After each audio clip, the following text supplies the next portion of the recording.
Você olha para o alimento, a embalagem está intacta, a data de validade ok, ainda não venceu, o alimento está bonito, o cheiro parece normal. Então você prepara, você e sua família comem, outras pessoas também comem e algumas horas depois começam os sintomas. Náusea, vômito, diarreia, dores abdominais. E aí vem a pergunta: o que havia naquele alimento que ninguém conseguiu ver e fez com que todo mundo passasse mal?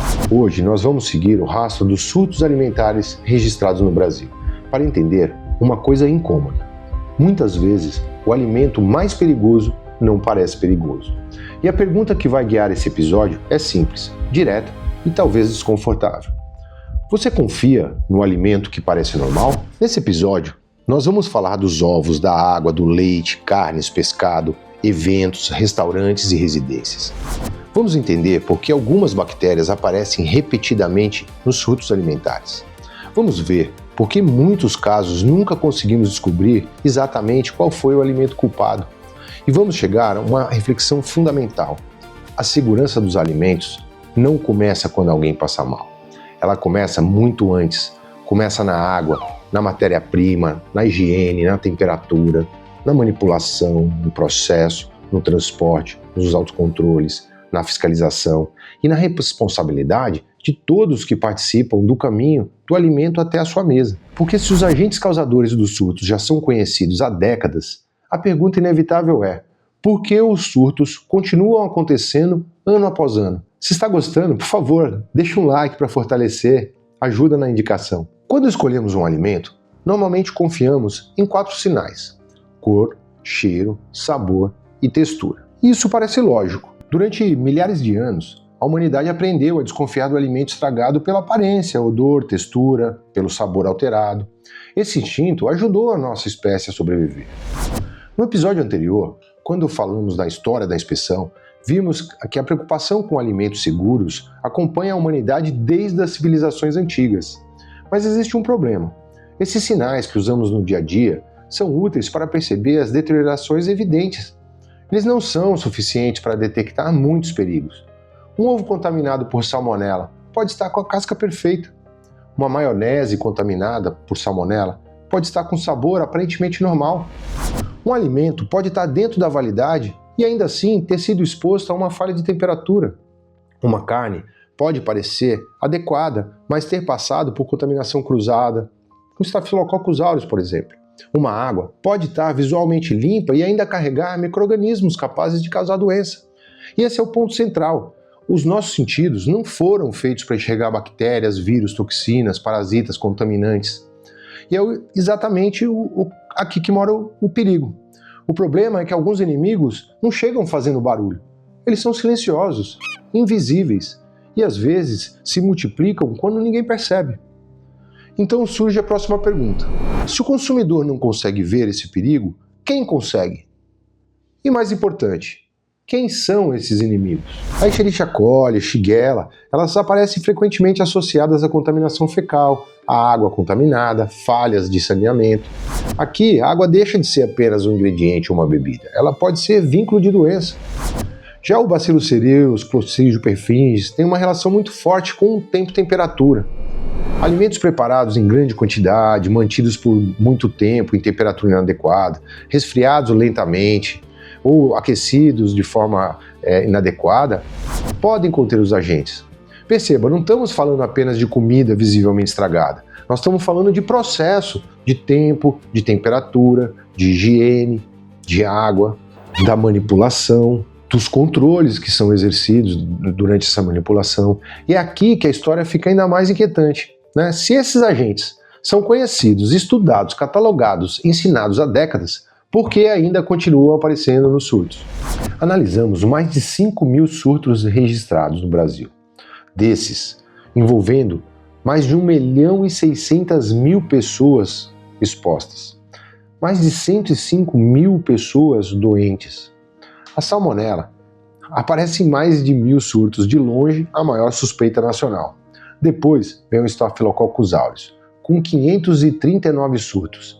A Escherichia coli, com 322 surtos. O Bacillus cereus, com 247 surtos. E repara uma coisa curiosa, o vírus da hepatite, rotavírus, também aparece entre os 10 primeiros do país. Ou seja, nem todo surto alimentar é bactéria, às vezes é vírus e às vezes água contaminada. Ovos e produtos à base de ovos são o grande campeão. Depois vem água, leite, carne bovina, carne de aves, cereais farináceos e produtos à base de cereais, doces e sobremesas, produtos cárneos embutidos, hortaliças, pescados, frutos do mar e processado, carne suína, frutas e produtos de fruta. Mas um dos números que mais me incomodou nessa planilha foi um escondido na coluna do alimento causador. Em quase 1/3 dos surtos registrados no Brasil, o alimento responsável simplesmente não foi identificado. Você pode imaginar que os lugares mais perigosos são um restaurante suspeito ou comida de rua, né?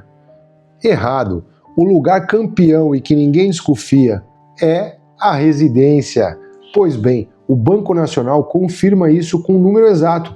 33,7% de todos os surtos do Brasil de 2000 a 2023 aconteceram dentro de casa. Mais que o dobro dos surtos de padarias e restaurantes. Depois, o que chama a atenção, 22,9% ficaram como ignorado, ou seja, 1/4 das investigações nem se conseguiu confirmar onde a pessoa adquiriu a doença. Quando imaginamos o surto alimentar, muitas vezes pensamos em uma cena óbvia. Um alimento podre, um cheiro insuportável, uma cozinha imunda, uma situação verdadeiramente absurda. Mas na vida real, o surto não nasce de uma cena cinematográfica. Muitas vezes, ele nasce de uma sequência de pequenas falhas comuns. Um alimento cozido que ficou sem proteção por tempo demais em temperatura ambiente, uma maionese preparada sem controle adequado, um alimento pronto que encostou numa superfície contaminada, um manipulador trabalhando mesmo com sintomas, uma mão mal higienizada, uma água contaminada usada no preparo, um resfriamento lento demais, uma falha na cocção, no aquecimento, uma contaminação cruzada entre um alimento cru e um alimento já pronto para o consumo. O perigo invisível pode estar onde existe uma falha na rotina, no hábito, na confiança excessiva. Acho que todo mundo já ouviu essa frase, né? Sempre fiz assim, nunca deu problema, até o dia em que dá, né?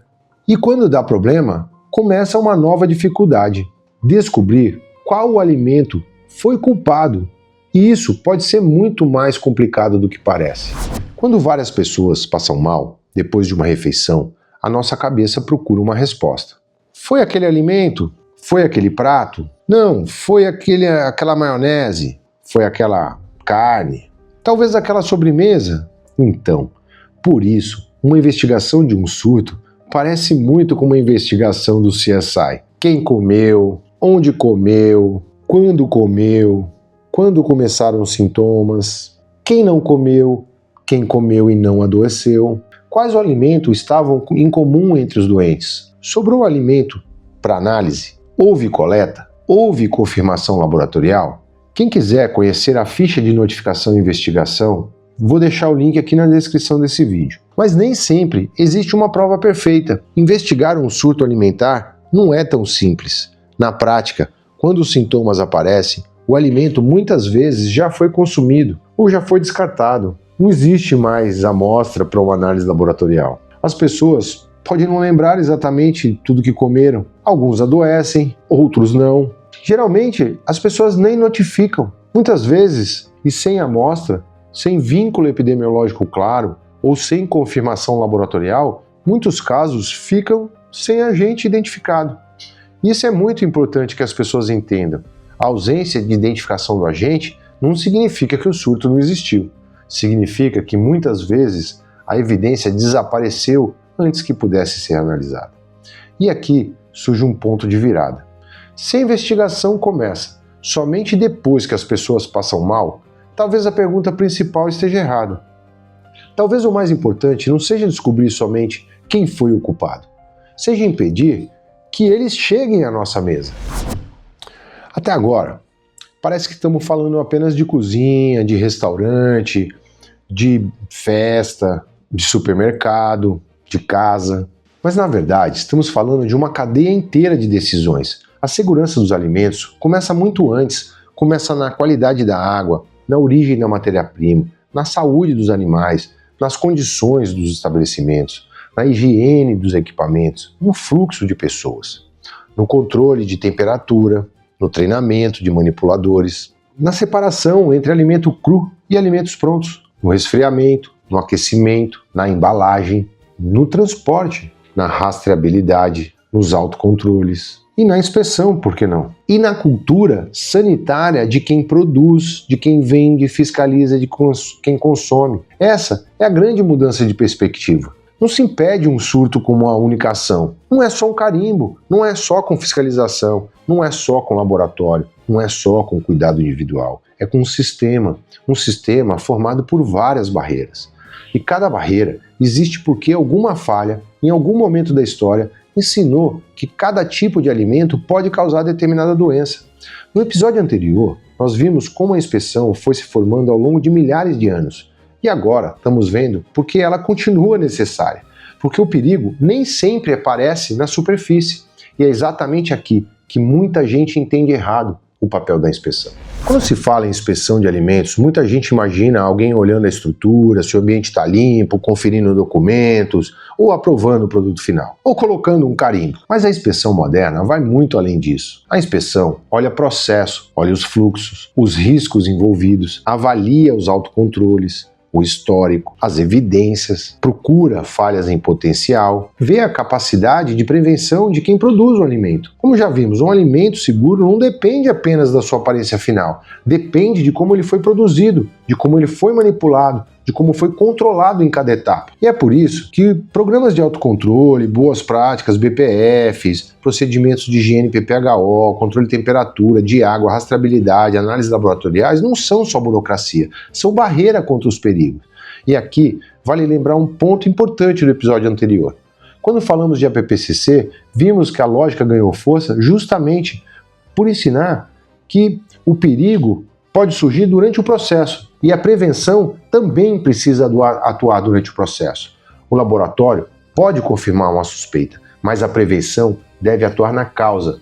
Não se deve aguardar a fiscalização para poder identificar falhas. E nesse contexto, fica nítida a necessidade de profissionais técnicos responsáveis. A segurança deve ser construída todos os dias. O carimbo não é uma mágica. O selo não transforma alimento inseguro em seguro.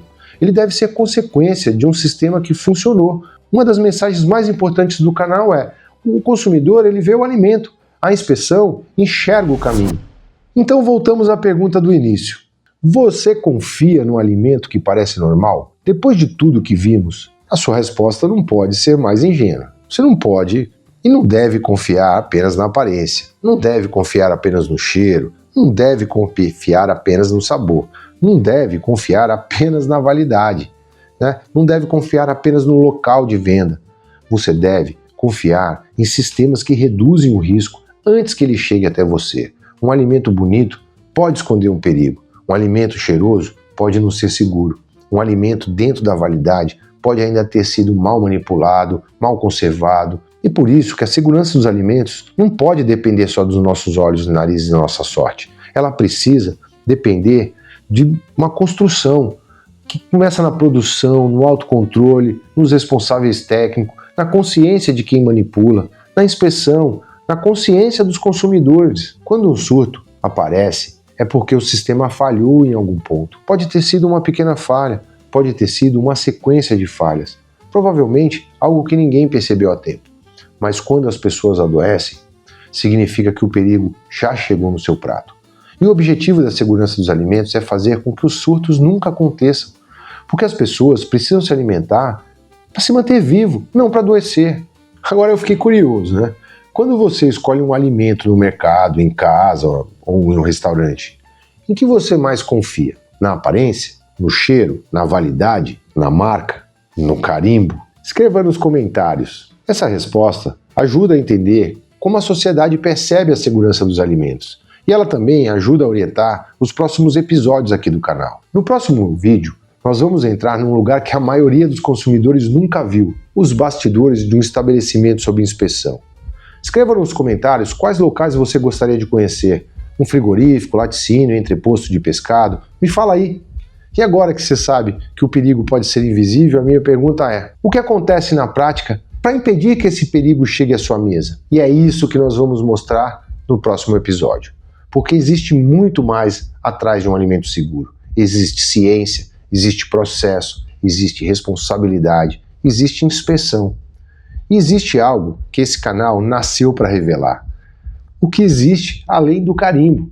Se você chegou até aqui é porque gostou do nosso conteúdo. Ative o sininho, se inscreva para receber os próximos vídeos. Nos vemos no próximo episódio e bom apetite!